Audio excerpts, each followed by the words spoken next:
And for me, it's interesting when I hear that, because I constantly have a internal battle between what I'm passionate about versus what actually makes me money.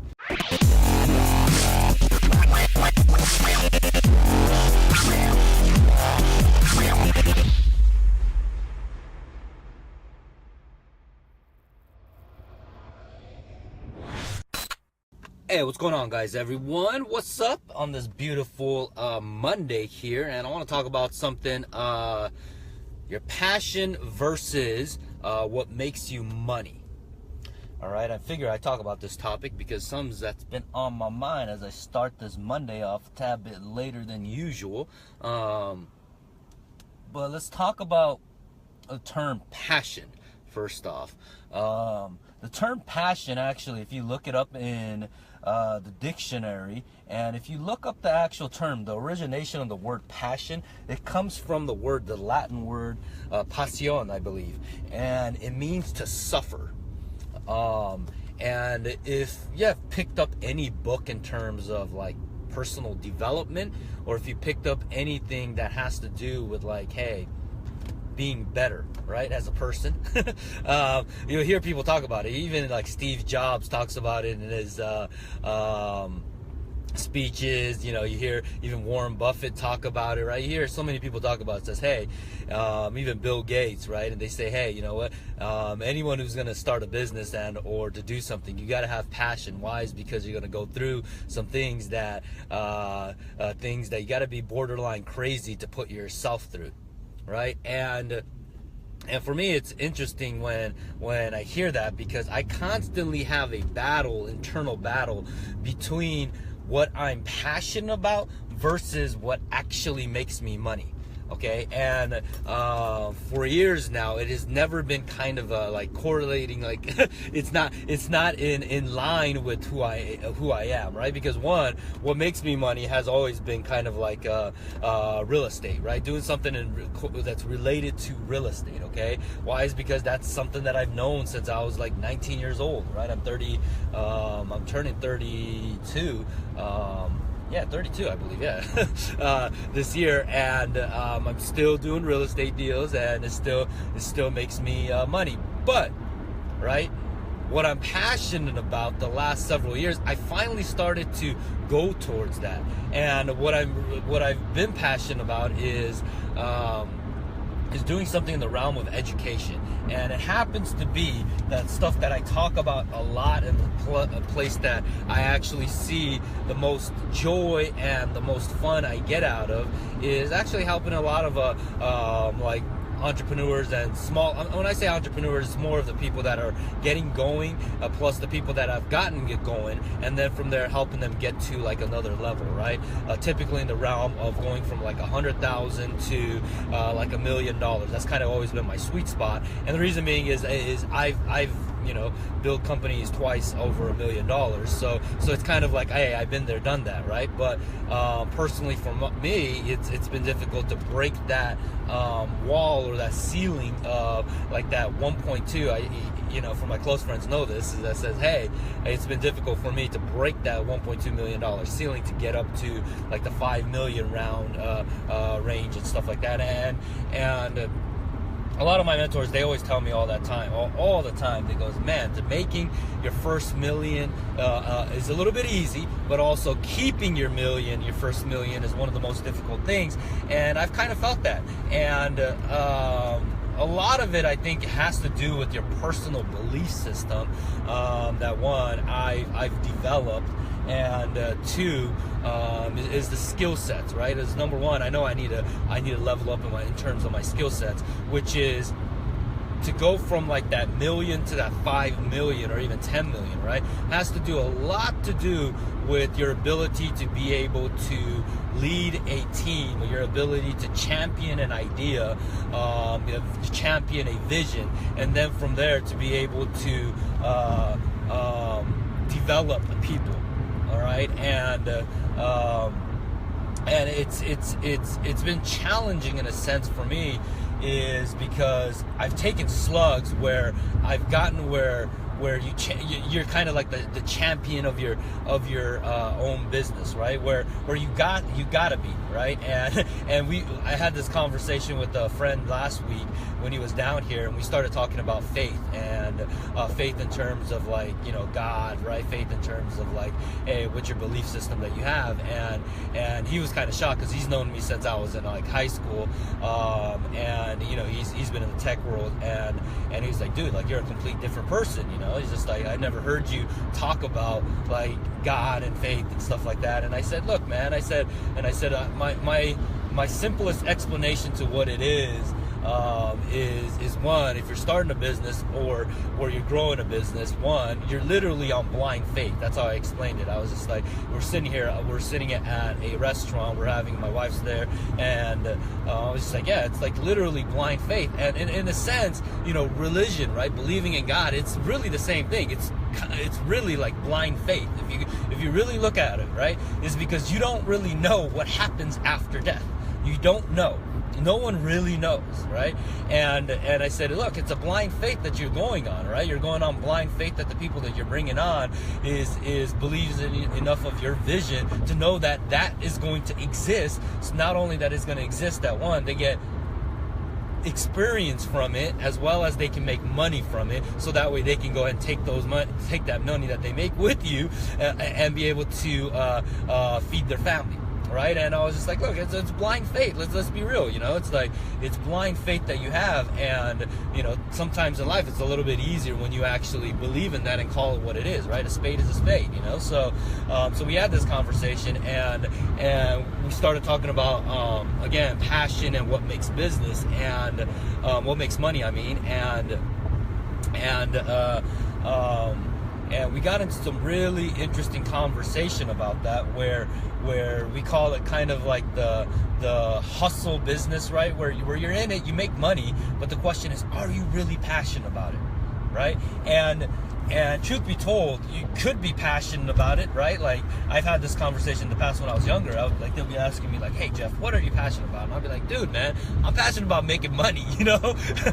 and they'll be like, well, other than making money, what are you actually interested in? I'm like, I'm interested in a lot of stuff, you know? And I don't know if other people relate to that or not, but sometimes I fall, I don't want to say the word victim to it, but I fall in that challenge where I'm good at a lot of stuff. So because I'm good at a lot of stuff, sometimes I don't know truly what I'm passionate about, other than the fact that I know what interests me. What interests me the most is why people do what they do, and then from there, I've always tried to connect that into somehow, obviously, making an income for yourself. Right, so a lot of it has to boil down to like understanding the sales psychology, behavioral, the science component, behavioral psychology of the sales process. So that has helped me, get into like the sales environment, and that kind of correlated to doing stuff in real estate, right? That helped me tremendously. And then I took that same information and got into like the internet space, and that has helped tremendously as well. But really, it's a challenge, and my buddy had the same challenge too. A year ago he was running a company that was valued over $30 million, and then a year later, right now, he says he was like, yeah, I'm on a sabbatical, and he's kind of looking at what the world needs, right? Looking at kind of wasted, space and or things that he can do better to solve a bigger problem, and I was like, man, like that's a pretty cool place to be, because one, he doesn't have to work, right? So one, if you don't have a gun to your head and be like, hey, I got to make money to work. Why? Is because he has some rental portfolios and stuff like that, right? So he has shelter over his head, and then two, he has income coming in. So and he's not like he's living like baller status, bling bling, so he has the ability to take his time to actually think, versus sometimes when you get caught up in the business realm, right, you're like forced to like constantly like, I gotta make money, right? And it's a dangerous place to be. Ask me how I know that, where you get caught up in your own trap, where you start growing a business and you get caught up in that, and then you got to ask yourself the toughest question. It says, is that really what you want? and for I think like the last, I want to say 2.5 years, I've convinced myself that no, I don't want a ginormous team, nor do I want to build a big business. Why? Is because I got comfortable building the business that I have, and it makes great money. So I don't, I was like, dude, I don't want to manage people, nor do I want to see other people in my team, and I just want to work with friends and people that I can help out. And versus now, I was talking to my friend, and it got that reignited kind of that excitement again, where I've always been like a big idea, big vision guy, and he's a big idea, big vision guy. So we're talking about like floating islands off the coast of San Francisco. Okay, that's the kind of conversation we're having. Okay, is that we're sitting and we're getting into like 2 a.m. and we're talking about floating islands off of San Francisco in international waters to solve the housing problem in San Francisco. All right, we're talking about that. How about this idea that we were talking about? We're talking about Carfax for people who are buying houses. Okay, so we're talking about issues of like the housing. So we're just like, oh, okay. Wouldn't it be cool to have Carfax for people who want to buy houses, where you can see all the repair history of a home? All right, and then I was telling him about the kind of the quirky little insides of the business, and then surprise, after we ended, that idea already exists, and a company already raised like $60 million for it, and actually had investors like I believe the guys from Salesforce, the CEO from Salesforce invested, I think like $3 million in that idea, I believe. So. And I think of another huge VC name of Sequoia, which is considered one of the biggest VCs in San Francisco. I'm talking about the number one venture capital invested in that idea as well. So, but it's really interesting as you talk to different levels, idea of people who have bigger visions, right? On how to attack a marketplace, and sometimes you get swayed in a one direction because of someone else's ideas or vision that they have is stronger than maybe your vision. I want to say maybe not stronger, but maybe in the fact that maybe you're not confident in your vision, right? So, because I asked him, right, like a year ago, right, like legitimately, he had a company that was valued at $30 million, and it went literally and it went under, and the company got sold off for scraps, okay, undisclosed amounts. So basically he sold it for scraps. But I asked him, I said, dude, man, looking back now on what you know now, you had over like a year to kind of reflect back. I said what are some things and challenges that you ran into where if you look back now you wish you could change? And the number one thing he said is that I wish I listened to myself. That's what he said. I wish I listened to myself. And then when he said that, I kind of got goosebumps, because I was just like, damn, how many times has that happened to me where I didn't listen to myself? And you knew gut down, hey, in your gut, hey, you're supposed to do it a certain way, but you didn't because of outside influence, because of your business partner, because of maybe the people that you're working with. Not to say that, and I'm not saying this in a way to say, hey, F you, don't listen to those people, okay? Especially like if you have mentors, you got coaches, right? And then you got team members, right? I'm not saying don't listen to them, right? But there's a time and place where you listen, you gather your information, and then from there, right, you make the decision. And that decision should be based strictly on your belief system of what you believe in. So he told me that, and then I got goosebumps, and I was like, dude, so what do you mean by that? Okay, and then he gave me an example. So during his time as he raised his first money, he raised like 13 million, and then he was on his way to raise another like 30 plus million, right? And he said that he brought on the head marketing guy from Facebook. All right, so he brought on a guy from Facebook, and I'm talking about like early days Facebook guy, okay? So this guy's like a high profile marketing executive, okay? And he brought him on, and the reason why he brought him on was because the VCs that gave him money pushed him and says, hey, this guy's going to be a good guy for your business, right? So he brought him on, and then I said, why was he a problem? Why did he not work out? And here's the funny thing, okay? And it's not, and it's funny, it's sad for him, but it's funny when I hear it. It's kind of like, because it's afterwards, right? Like, if I probably explain it, you're gonna be like, duh, Jeff. It seems like it's common sense. Is that when people have access to money, right? Like, especially a marketer who has access to money, like a sales and marketing guy that has access to money, all creativity stops. All right, I'll say it again.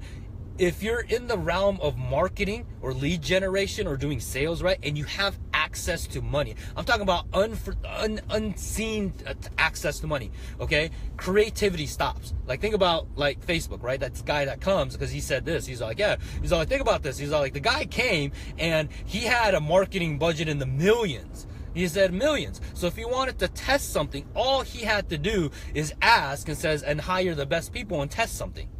He says, versus when I brought him on, he's all like, we were constantly broke. He's all like, we're burning $250,000 every single month and literally going into the hole. But, you know, revenue is growing, okay? Like, he's going up from like 5 million revenue, 6 million revenue, 7, 8 million, right? And so he's going up in revenue, but the company's not profitable.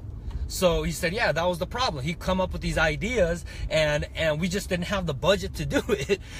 and we would go back and I would tell him to say, hey, come up with something else. And then the conversation typically stopped, right? And I thought that was the most interesting thing is that if you got a guy that worked for, you know, the head marketing guy for freaking Facebook, and keep in mind, he, and the conversation was funny. He's all like, I shouldn't have hired him when he said, because I guess he was getting paid a salary, of what was it? I think he told me $180,000 a year. All right, now, obviously, $180,000 is a good it's a great salary, right? So, but I guess originally he offered him $150 or something like that, right? And he's all like, yeah, I can't work on that. I'm not gonna even have money for beer or something like that. I guess that's what he told him. And I started laughing. I was like, are you fucking shitting me? Like, this guy has the balls to tell you that you know, $30,000 is gonna really change his way of living, you know? Like, I'm like, oh my gosh, you know, I get it if it's like $10,000 a year to like $40,000 a year. Okay, yeah, I get it with the cost of living, but I'm like, dude, you know, but that's where the conversation really led, where we talked about passion and we talked about making money, is because this guy that he brought on was clearly like, he was well off because he had like Facebook shares and things like that, right? So the dude is doing well off, and then he comes into an environment that's in a startup situation where you're scrapping for every dollar, you're trying to leverage every single dollar to make a profit, and the guy does not have the creativity to come up with it. Right, and it's so true. I see it all the time, okay, and I personally experienced this, right, where you get into even like the simplest thing of like a real estate deal, right, and the sheer fact that you can raise money for a real estate deal, right, and especially it being not your money, sometimes you get way too aggressive and you get into a marginal deal, and because you get into a marginal deal, you get slammed later on, and it really messes you up, right? So the reason why I want to kind of go on this little rant as I'm here at the office now is sometimes what you're passionate about and what makes money, it's like this. And is the most difficult thing to align them in the same direction like that. And society and the people around us will convince us otherwise, that sometimes it is in alignment when in reality it isn't. And I don't know if you guys have ever felt that. Let me know in the comment box if you have or not. And I'm still constantly fighting it, and I believe I know what it is, and maybe that passion will change later on in 5 years, 10 years. But one thing is for certain is it's a lot easier to find your passion when you're making money. I'll tell you that right now, okay? Because when you are dead broke and you're trying to figure out how to actually eat, to figure out what your quote-unquote passion is, it's really, really difficult, you know? So as I look back, you know, as I went back into the real estate realm after I started like 04, you know, I look back, and some of the things that I wish I did better was get into the actual tech business, right? And I've had that conversation with my buddy too. I said, dude, man, if I know what I know now, I wish in 08 or something like that, I packed my stuff and moved to San Francisco and started a tech company. And I would have probably, one, got more experience, two, probably would have got connected with different types of individuals, and the third one is Third one is I'll probably be in a different space. Not to say that probably some of the friends and bonds and people that I've met since during that time, I cherish every the friendships I made, but it would have been a totally different story, I think. And to a point where maybe I would not even be married to my wife if I went that direction, right? So it's really kind of fun to also like look back and kind of like play the hey what if scenario. But at the end of the day, right, it is difficult to find what your passion and what relates into money. And this is probably the number one reason why you hear that in the space of self-development, the space of the business world. Hey, do something that you're passionate about, and if you're lucky enough to find what you're passionate about that actually makes you money, then you're one of the luckiest people, right? That's kind of the message that people say, and it is true. Because again, do I like real estate? Yeah, I do, because I'm good at it, right? and does it make money? Yeah, I do. But is this something that like gets me super excited enough to where I'm just like, yeah, not really, honestly, like I'm dreading to underwrite like freaking 3 deals right now, right? Like that's on my table right now that I have to underwrite, and I'm just like, dude, man, this is gonna make me like 50 grand, 100 grand, but I'm like, it's not something I woke up and that was the first thing I thought about. I'm just like, like let me go underwrite this, Now I know it sounds kind of snobbish, right, that I say that. You're just like, yeah, it can make anywhere from 50 to 100 grand and I don't want to do it. But really, right, like other people I know that will excite them, but it's like it's not in my DNA, because I don't know. So that's kind of my rant. So I got to get in the office, guys and ladies and gentlemen. I gotta go underwrite that deal, and then let me know in the comment box, what's your passion about? What are you passionate about? And has there been time in your life where your passion and how you make money hasn't been in line? So that's all I got for y'all. Take care and love you guys. Bye bye.